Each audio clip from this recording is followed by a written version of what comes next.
প্রিয় দর্শক, আপনারা দেখছেন আখরিগঞ্জ নিউজ। আজকে যে খবর আপনাদের সামনে তুলে ধরব সেটা হচ্ছে রানীনগর বিধানসভা কেন্দ্রে সম্ভাব্য জয়ী কে কে জয়ী হতে পারে রানীনগর বিধানসভা কেন্দ্র থেকে। রানীনগর বিধানসভা কেন্দ্র একটি একেবারে বলা যেতে পারে হট সিট। কারণ হচ্ছে এখানে তৃণমূল কংগ্রেসের লড়াকু নেতা দাঁড়িয়েছেন। গতবার তিনি এখানকার বিধায়ক ছিলেন আব্দুল সৌমিক হাসান।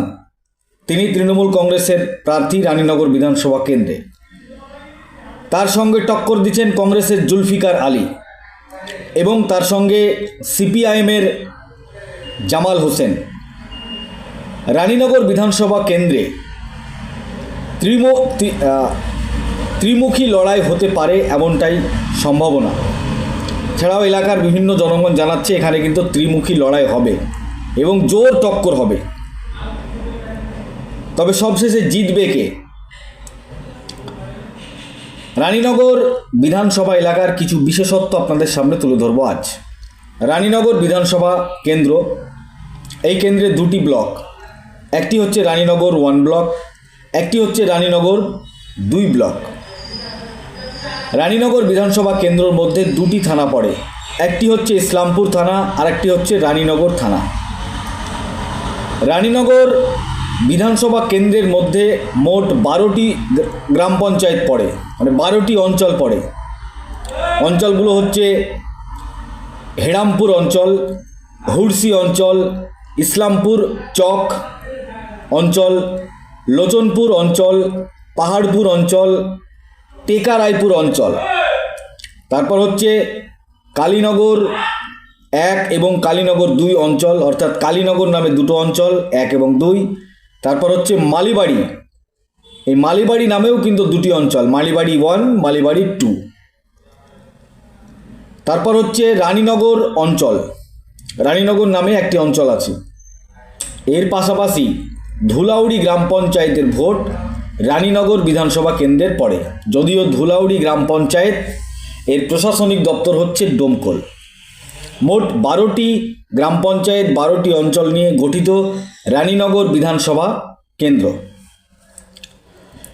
এই রানীনগর বিধানসভা কেন্দ্রে এবার কিন্তু হাড্ডাহাড্ডি লড়াই দেখা যাবে, ত্রিমুখী লড়াই দেখা যাবে। কারণ হচ্ছে তৃণমূল কংগ্রেসের লড়াকু নেতা সৌমিক হাসান, তিনি এখানে তৃণমূলের প্রার্থী, পাশাপাশি কংগ্রেসের জুলফিকার আলী এবং সিপিআইএমের লড়াকু নেতা জামাল হোসেন। পাশাপাশি আমজনতা উন্নয়ন পার্টির প্রার্থী এখানে আছে, এসইউসিআইয়ের প্রার্থী আছে, বিজেপির প্রার্থী আছে, অন্যান্য বিভিন্ন নির্দল প্রার্থী এই রানীনগর বিধানসভা কেন্দ্র থেকে দাঁড়িয়েছে। এবার চলে যাব রানীনগর বিধানসভা কেন্দ্রের মোট ভোটার সংখ্যা। রানীনগর বিধানসভা কেন্দ্রের মোট ভোটার সংখ্যা হচ্ছে 2,61,000। রানীনগর বিধানসভা কেন্দ্রের মোট ভোটার সংখ্যা হচ্ছে 2,61,000। এটা ছিল ঝাড়াই বাছাই এসআইআর প্রক্রিয়ায় বাদ যাওয়ার পর রানীনগর বিধানসভা কেন্দ্রের ভোটার সংখ্যা দাঁড়ায় 2,45,000, প্রায় 2,45,000 রানীনগর বিধানসভা কেন্দ্রের ভোটার। তার মধ্যে ভোট পোল হয়েছে রানীনগর বিধানসভা কেন্দ্রে 2,36,933। 2,36,933টি ভোট রানীনগর বিধানসভা কেন্দ্রে ভোট পোল হয়েছে, মানে প্রায় 37,000। 2,37,000 ভোট রানীনগর বিধানসভা কেন্দ্রে পোল হয়েছে। এখানে কে কতটা মানে জয়ী হওয়ার জন্য আশাবাদী, মানুষ কাকে চাইছে?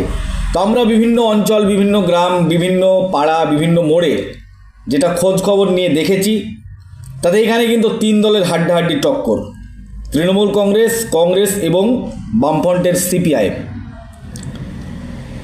তো আমরা বিভিন্ন জায়গায় যে খোঁজ খবর নিয়ে পেয়েছি সেটা হচ্ছে এই কেন্দ্রে, রানীনগর বিধানসভা কেন্দ্রে সম্ভাব্য জয়ী হচ্ছে তৃণমূল কংগ্রেসের মনোনীত প্রার্থী সৌমিক হাসান। জানিয়ে দিই আপনাদের, রানীনগর বিধানসভা কেন্দ্রে হাড্ডাহাড্ডি টক্কর দিয়ে সম্ভাব্য জয়ী হতে পারে তৃণমূল কংগ্রেসের মনোনীত প্রার্থী সৌমিক হাসান। কিন্তু আরও যে দুজন প্রার্থী আছে, অর্থাৎ সিপিআইএমের জামাল এবং কংগ্রেসের জুলফিকার সাহেব, তারাও কিন্তু হাড্ডাহাড্ডি টক্কর দেবে। অনেকেই আবার মতামত দিয়েছেন যে কে জিতবে বলা খুব মুশকিল। তবে সৌমিকের পক্ষে জয়ের সম্ভাবনা বেশি, অনেক মানুষই সেটা বলেছে।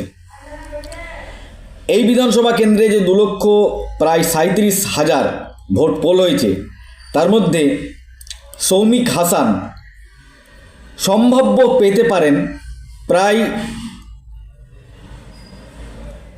70 থেকে 75,000 ভোট। সৌমিক হাসান তিনি এটা পেতে পারেন সম্ভাব্য। কংগ্রেসও তার পিছু পিছু পেতে পারে প্রায় 60 থেকে 64-66,000 ভোট। পাশাপাশি সিপিআইএম তারাও পেতে পারে 60 থেকে 64,000 ভোট। এবং আরও অন্যান্য যে সমস্ত দল আছে, বিজেপি, আমজনতা উন্নয়ন পার্টি, এসইউসিআই, বিভিন্ন নির্দল, তারাও কিন্তু এখানে প্রায় 32,000 ভোট পাবে। সব মিলিয়ে সম্ভাব্য জয়ী তৃণমূল কংগ্রেসের প্রার্থী সৌমিক হাসান তিনি এই বিধানসভা কেন্দ্র থেকে, অর্থাৎ রানীনগর বিধানসভা কেন্দ্র থেকে জয়ী হতে পারে 8 থেকে 10,000 বা 9,000 বা 7,000 ভোটে। এই রকম ভোটে রানীনগর বিধানসভা কেন্দ্র থেকে তৃণমূল কংগ্রেসের প্রার্থী সৌমিক হাসান তিনি জয়ী হতে পারেন, এমনটাই সম্ভাবনা বা সম্ভাব্য। এটা বিভিন্ন জায়গায় তথ্য সংগ্রহ করে এই মতামত সংগ্রহ করেছি আমরা। তাছাড়াও যে আরও দুজন প্রার্থী আছে সিপিআইএম এবং কংগ্রেসের, তারাও কিন্তু হাড্ডাহাড্ডি টক্কর এখানে দিবে খুব অল্প মার্জিনে, মানে 5,000 বা 4,000 বা 3,000 বা 7,000 8,000 এইরকম ভোটে হার জিত হবে। তো সম্ভাব্য রানীনগর বিধানসভা থেকে জয়ী হতে চলেছে রানীনগর বিধানসভা কেন্দ্রের তৃণমূল কংগ্রেসের প্রার্থী, অর্থাৎ তৃণমূল কংগ্রেসের লড়াকু নেতা সৌমিক হাসান, আব্দুল সৌমিক হাসান, তিনি রানীনগর বিধানসভা কেন্দ্র থেকে জয়ী হতে পারে, সম্ভাব্য প্রার্থী এমনটাই। এই ছিল আজকের গুরুত্বপূর্ণ আপডেট। বিভিন্ন জায়গা থেকে তথ্য সংগ্রহ করে এই খবর আমি সংগ্রহ করেছি। আবার আপনাদের মত হয়তো আমার সঙ্গে নাও মিলতে পারে, অন্য কিছু হতে পারে, তো সেটা হওয়াই স্বাভাবিক। তার জন্য আমাদেরকে 4 তারিখ পর্যন্ত অপেক্ষা করতে হবে আসল হারজিত সেটা দেখার জন্য।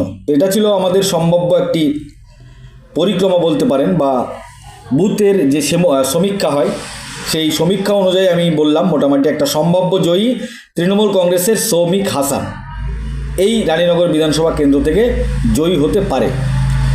ধন্যবাদ সকলকে। ভিডিওটি যারা দেখছেন অবশ্যই ভিডিওটি সবাই শেয়ার করবেন এবং চ্যানেলটি সাবস্ক্রাইব করবেন, ফলো করবেন। আই লাভ মাই ইন্ডিয়া, মেরা ভারত মহান। ধন্যবাদ, থ্যাংক ইউ।